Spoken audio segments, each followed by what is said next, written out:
Viewers, இன்னைக்கு நம்மளுடைய சேனலில் ஒரு இன்ட்ரெஸ்டிங்கான ஒரு டாபிக் பற்றி தான் நம்ம பார்க்க போகிறோம்.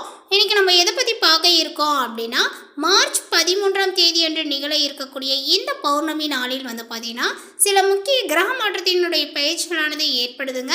ஸோ அந்த ஒரு கிரக மாற்றத்தினுடைய தாக்கங்கள் பார்த்திங்கன்னா கடகராசிக்காரர்களுக்கு எப்படிலாம் இருக்க போகுது, அடுத்து வரக்கூடிய நாட்களில் பார்த்திங்கன்னா கடகராசிக்காரர்கள் எந்த மாதிரியான ஒரு பிரச்சனைகளை பார்த்திங்கன்னா சந்திக்க போகின்றார்கள், அவர்களுக்கு கடந்த சில காலங்களாக ஏற்பட்ட அந்த ஒரு பிரச்சனைகள் மீண்டும் பார்த்திங்கன்னா இப்பொழுது ஏற்படுமா, இல்லை வேறு ஏதாவது பார்த்திங்கன்னா புதுவிதமான பிரச்சனைகளானது தோன்றுமா, இது போன்ற எல்லா விஷயத்தையும் தான் நம்ம பார்க்க இருக்கோம். பதிவை தொடர்ந்து பாருங்கள். இந்த வீடியோவை கடகராசி நேயர்கள் பார்த்துட்டு இருந்தீங்க அப்படின்னா இந்த வீடியோக்கு ஒரு லைக் கொடுத்துருங்க. அது மட்டும் இல்லாமல் நம்மளுடைய சேனலை இப்போ ஃபர்ஸ்ட் டைம் நீங்கள் விசிட் பண்ணுறீங்க அப்படிங்கும் பொழுது நம்மளுடைய சேனலை இன்னும் சப்ஸ்கிரைப் பண்ணாமலே இருப்பீங்க, முதல்ல சப்ஸ்கிரைப் பண்ணிவிடுங்க. அப்படியே கூட இருக்க அந்த பெல் ஐக்கானே பார்த்திங்கன்னா கிளிக் பண்ணி வச்சுக்கோங்க. அப்போ தான் நம்மளுடைய சேனலில் கொடுக்கக்கூடிய அனைத்து தகவலுமே உங்களுக்கு நோட்டிஃபிகேஷனாக வரும், அதையும் நீங்கள் பார்த்து பயனடையலாம். மார்ச் மாதத்தில் இருக்கக்கூடிய இந்த பௌர்ணமியானது பார்த்திங்கன்னா எவ்வளவு முக்கியத்துவம் கொண்டுள்ளது, இந்த பௌர்ணமியில் அன்று பார்த்திங்கன்னா எந்த மாதிரியான ஒரு பரிகாரங்களை பார்த்திங்கன்னா இந்த கடகராசி நேயர்கள் செய்து கொள்ளணும் அப்படிங்கிறது குறித்து ஃபர்ஸ்ட் நம்ம தெரிஞ்சுக்கலாம்.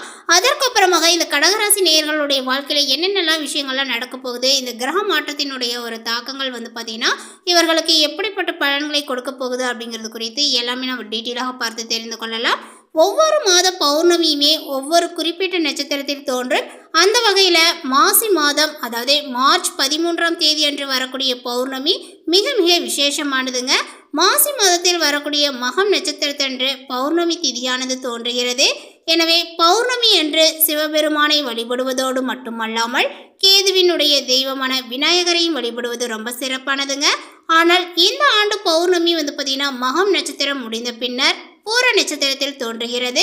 வியாழன் மற்றும் வெள்ளி அன்று பௌர்ணமி திதியானது வருவது அம்பாள் நட்சத்திரமான பூரம் அன்று பௌர்ணமி இருப்பது ரொம்ப ரொம்ப பார்த்திங்கன்னா விசேஷமானதாக கருதப்படுது. வியாழக்கிழமை காலை அன்றே பார்த்திங்கன்னா சிவன் கோயிலுக்கு சென்று சிவனுக்கு பால் அபிஷேகங்கள் அல்லது பூக்களால் அர்ச்சனை செய்துவிட்டு வழிபடலாம். அதே போல் விநாயகருக்கும் அர்ச்சனை செய்து அருகம்புல் மாலை சாற்றி வழிபடுவது மிக சிறப்பானதுங்க. வெள்ளிக்கிழமை அம்பாளினுடைய பூரம் நட்சத்திரம் வரக்கூடிய நாளில் மதியம் வரை பௌர்ணமி இருப்பதனால வெள்ளிக்கிழமை காலையில் பார்த்திங்கன்னா கோயிலுக்கு சென்று நெய் தீபங்களை ஏற்றலாம்.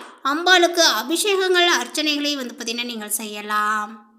சிவபெருமானினுடைய திருவுருவ படத்திற்கு பால் அல்லது பூக்களை வைத்து அர்ச்சனை செய்து தீபங்களை ஏற்றி வழிபடலாம். பௌர்ணமி என்று சிவன் மற்றும் பார்வதி ஒன்றாக இருக்கக்கூடிய படத்தை வணங்குவது வீட்டில் சுபிட்சத்தை ஏற்படுத்தும் என்பது ஐதீகங்க. மாசி பௌர்ணமி அன்றுதான் பார்வதி தேவி அவதரித்தார். பௌர்ணமி திதி வெள்ளி நற்பகல் வரை இருப்பதனால வெள்ளிக்கிழமை காலையில் வீட்டில் தீபங்களை ஏற்றி இனிப்பு பழங்களை வைத்து அம்பாளுக்கு பூஜைகளை செய்து கொள்ளலாம். இந்த பௌர்ணமி நாளில் பார்த்திங்கன்னா உங்களுடைய பூஜை முறைகள் இருந்தது அப்படின்னா நிச்சயமாக உங்களுக்கு வரக்கூடிய பிரச்சனைகளானது தீரும் அப்படின்னே சொல்லலாம். இந்த பௌர்ணமி நாளில் ஏற்பட்டு இருக்கக்கூடிய இந்த கிரக மாற்றத்தினுடைய தாக்கங்கள் பார்த்திங்கன்னா இப்பொழுது கடகராசிக்காரர்களுக்கு எப்படிப்பட்ட பலன்களை கொடுத்துருக்கோம் அப்படிங்கிறது குறித்து இப்போது நம்ம பார்த்து தெரிந்து கொள்ளலாம். இவர்களுக்கு கிரக நிலைகளானது பார்த்திங்கன்னா இந்த நேரத்தில் எப்படி அமைஞ்சிருக்கு அப்படின்றத ஃபர்ஸ்ட் தெரிஞ்சுக்கலாங்க. கடகராசி என்பர்களே, உங்களுக்கு கிரக நிலைகள் அப்படின்னு பார்க்கும் பொழுது இந்த காலகட்டத்தில் பார்த்திங்கன்னா தைரிய வீரியஸ்தானத்தில் கேது, அஷ்டமஸ்தானத்தில் சூரியன், சந்திரன் மற்றும் சனி, பாக்கியஸ்தானத்தில் ராகு, சுக்கிரன் மற்றும் புதன், லாபஸ்தானத்தில் குரு, அயனசயன போகஸ்தானத்தில் செவ்வாய் என கிரக நிலைகளானது உள்ளது. இந்த காலகட்டத்தில் நீங்கள் எதிர்பார்த்த காரியங்களை வெற்றிகரமாக செய்து முடிக்க கூடுதலாக உழைக்க வேண்டியும் இருக்குங்க. அதேபோல் வாக்கு நாணயங்களானது உங்களுக்கு உண்டாகும். முக்கிய நபர்களினுடைய நட்புகள் கிடைப்பதுடன் அவர்களால் நன்மைகளும் உண்டாகுங்க. அதேபோல் இந்த காலகட்டத்தில் சுணங்கி கிடந்த காரியங்கள் அனைத்துமே வேகங்களானது பெறும். கடகராசி அன்பர்கள் ஒவ்வொருவருமே பார்த்திங்கன்னா அடுத்தவரை பற்றி எந்த ஒரு பேச்சும் பேசாமல் இருப்பது நல்லது. ஸோ உங்களுடைய பேச்சில் பார்த்திங்கன்னா ரொம்ப நிதானங்களானது தேவை, அதாவது புறம் பேசக்கூடாது.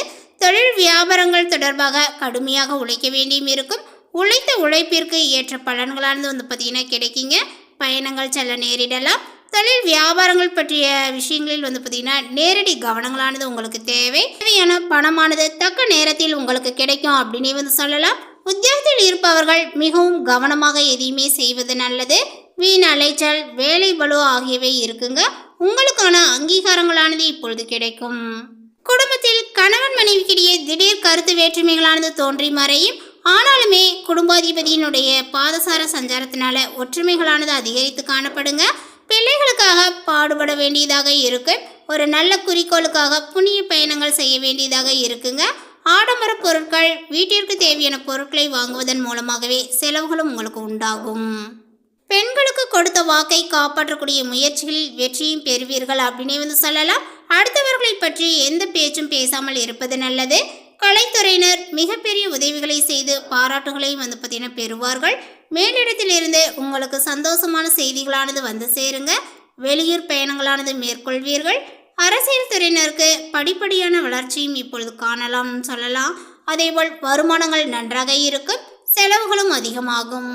தொண்டர்களால் நன்மைகளானது ஏற்படுங்க. புதிய வாகனங்களை வாங்கக்கூடிய வாய்ப்புகளும் உங்களுக்கு கிடைக்கும். வாழ்க்கையில் மேன்மையை அடைந்திட கூடுதல் கவனத்துடன் உழைப்பது அவசியம். மாணவர்களுக்கு கல்வி தொடர்பான விஷயத்தில் நேரடியாக கவனத்தை செலுத்துவது நல்லது. பாடங்களில் சந்தேகங்களை உடனுக்குடன் போக்கிக் கொள்ள ஆசிரியர்களினுடைய உதவியானது கிடைக்கும். உடல்நல பாதிப்புகளால் அடிக்கடி அவதிப்பட வேண்டிய சூழ்நிலைகளானது ஏற்படுங்க. தேவையற்ற வாக்குவாதங்களை தவிர்ப்பதும் நல்லது. நல்ல நண்பர்களை தேர்ந்தெடுத்து பழகுவது சிறந்தது. மாணவர்களுடைய கல்வியில் அதிக ஈடுபாட்டுடன் செயல்பட்டால் மட்டுமே நல்ல மதிப்பெண்களை நீங்கள் பெற முடியும். இதிலும் எதிர்நீச்சல் போட்டே முன்னேற வேண்டியதாக இருக்குங்க. வீண் பழிச்சொற்களானது உங்களுக்கு உண்டாகலாம்.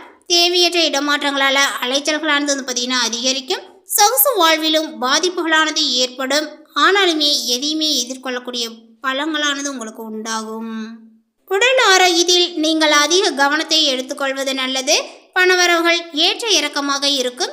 எடுக்கக்கூடிய முயற்சிகளில் எதிர்நீச்சல் போட வேண்டியதாக இருக்குங்க. தொழில் வியாபாரங்கள் செய்பவர்களுக்கு போட்டிகள் அதிகரிப்பதனால வாய்ப்புகளானது கை நழுவும். எந்த ஒரு காரியத்திலுமே சிந்தித்து செயல்படுவது நல்லது. மேலும் எதிலும் வெற்றியே உங்களுக்கு ஏற்படுங்க. எதிரிகளும் பணிந்து போவார்கள். அவர்களால் மறைமுக ஆதாயங்களானது உண்டாகும். எதிர்பாராத பணவரவுக்கு வாய்ப்புகளானது உண்டு. ஆனால் இந்த காலகட்டத்தினுடைய பிற்பகுதியில் சகோதரர்களுடன் சிறு சிறு கருத்து வேறுபாடுகளானது ஏற்பட்டு சரியாகும். காரியங்களானது அனுகூலமாகவே முடியுங்க. குடும்பத்தில் மகிழ்ச்சியானது நிலவும். திருமண முயற்சிகளானது கைகூடலாம். சிலருக்கு குழந்தை பாக்கியங்களானது கிடைக்குங்க. உறவினர்களாலும் நண்பர்களாலும் ஆதாயங்களானது ஏற்படும். அவர்களிடம் எதிர்பார்த்த உதவிகளானது இப்பொழுது கிடைக்குங்க. திடீர் அதிர்ஷ்ட வாய்ப்புகளானது ஏற்படும். வாகனத்தில் செல்லும் போது எச்சரிக்கையாக இருப்பது நல்லது. அரசாங்க காரியங்கள் முடிவதில் இழுபறியான நிலைகளே நீடிக்குங்க. தந்தை வழி உறவினர்களுடன் மனஸ்தாபங்களானது ஏற்படக்கூடும் என்பதனால் பொறுமையானது உங்களுக்கு அவசியம். நீங்கள் பயணங்கள் செய்யும் பொழுது உங்களுடைய கைப்பொருட்கள் மீது உங்களுடைய கவனங்கள் இருப்பது அவசியம். உத்தியோகத்தில் வேலை சுமைகளானது அதிகரிக்கும் என்றாலுமே கூட சக ஊழியர்களினுடைய ஒத்துழைப்பால் மிக சிறப்பாக செய்து அதிகாரிகளினுடைய பாராட்டுகளை நீங்கள் பெறுவீர்கள். சிலருக்கு தடைப்பட்ட பதவி உயர்வு, ஊதிய உயர்வுகள் போன்ற பலன்களானது ஏற்படுங்க. தொழில் வியாபாரங்களானது சிறப்பாகவே நடைபெறும். எதிர்பார்த்ததை விடவும் பணவரவுகளானது கூடுதலாகவே கிடைக்கும். ஆனால் அரசாங்க வகையில் எதிர்பார்க்கக்கூடிய லைசன்ஸ் போன்ற விஷயங்கள் கிடைப்பதில் தடைகளும் தாமதங்களும் ஏற்படும். குடும்பத்தை நிர்வகிக்கக்கூடிய பெண்களுக்கு குடும்ப சூழ்நிலைகள் மகிழ்ச்சி தருவதாக இருக்குங்க. அலுவலகத்திற்கு செல்லக்கூடிய பெண்களுக்கு அலுவலக சூழ்நிலைகள் உற்சாகம் தருவதாகவே இருக்கும். எதிர்பார்த்த சலுகைகளும் உங்களுக்கு கிடைக்கும். மேலுமே இந்த காலகட்டத்தில் உங்களுக்கு கடினமான பணிகளையுமே செய்து முடிக்கக்கூடிய துணிச்சலானது ஏற்படுங்க. காரிய வெற்றியினால மனதில் சந்தோஷங்களானது உண்டாகும். இருக்கக்கூடிய இடத்தை விட்டு வெளியில் சென்று தங்கவும் நேரிடலாம். தொழில் வியாபாரங்களானது மிகவும் சிறப்பாகவே நடைபெறும் அப்படின்னு சொல்லலாங்க. பணவரவானது எதிர்பார்த்தபடியே இருக்கும். வியாபாரங்கள் மற்றும் தொழிலை விரிவுபடுத்துவது பற்றி நீங்கள் திட்டங்களை செயல்படுத்துவீர்கள். பயணங்களானது சாதகமான பலனையை கொடுக்கும். உத்தியோகஸ்தரர்கள் முன்னேற்றத்தை காண்பார்கள். வேலை பற்றிய கவலைகளானது உங்களுக்கு நீங்கும். நிர்வாகத்தினுடைய ஆதரவும் இருக்கும். குடும்பத்தில் ஏதாவது ஒரு விஷயங்கள் தொடர்பாக வாக்குவாதங்களானது ஏற்படலாம். கணவன் மனைவியை அனுசரித்து செல்வது நல்லது. நண்பர்கள் உறவினர்களுடன் மனஸ்தாபங்களானது உண்டாகலாங்க. எச்சரிக்கையாக இருப்பது நல்லது. பெண்களுக்கு எந்த ஒரு காரியத்தையுமே செய்து முடிக்க கூடுதல் நேரங்களாக உழைக்க வேண்டியதாக இருக்கும். பணவரவானது எதிர்பார்த்தபடியே இருக்குங்க. வாக்குவாதங்களை தவிர்ப்பது நல்லது. அதே சமயம் எதிலும் வேகமாக செயலாற்ற வேண்டும் என்ற ஒரு எண்ணங்களானது உங்களுக்கு ஏற்படுங்க. அதேபோல் குடும்பத்தில் கணவன் மனைவிக்கிடையே இருந்த மனஸ்தாபங்களானது நீங்கி ஒற்றுமையும் உண்டாகும். பிள்ளைகள் நீங்கள் சொல்வதை கேட்டு நடப்பது மன திருப்தியை கொடுக்கும் அப்படின்னு சொல்லலாம். இந்த தகவல் உங்களுக்கு பிடித்திருந்தால் லைக் பண்ணுங்கள், ஷேர் பண்ணுங்கள். இது போன்ற புதிய சுவாரஸ்யமான புதிய தகவலை தெரிந்து கொள்வதற்கு நம்மளுடைய சேனலை இன்னும் சப்ஸ்கிரைப் பண்ணாமல் இருந்தீங்க அப்படின்னா நம்மளால் சப்ஸ்கிரைப் பண்ணிடுங்க. தேங்க்யூ.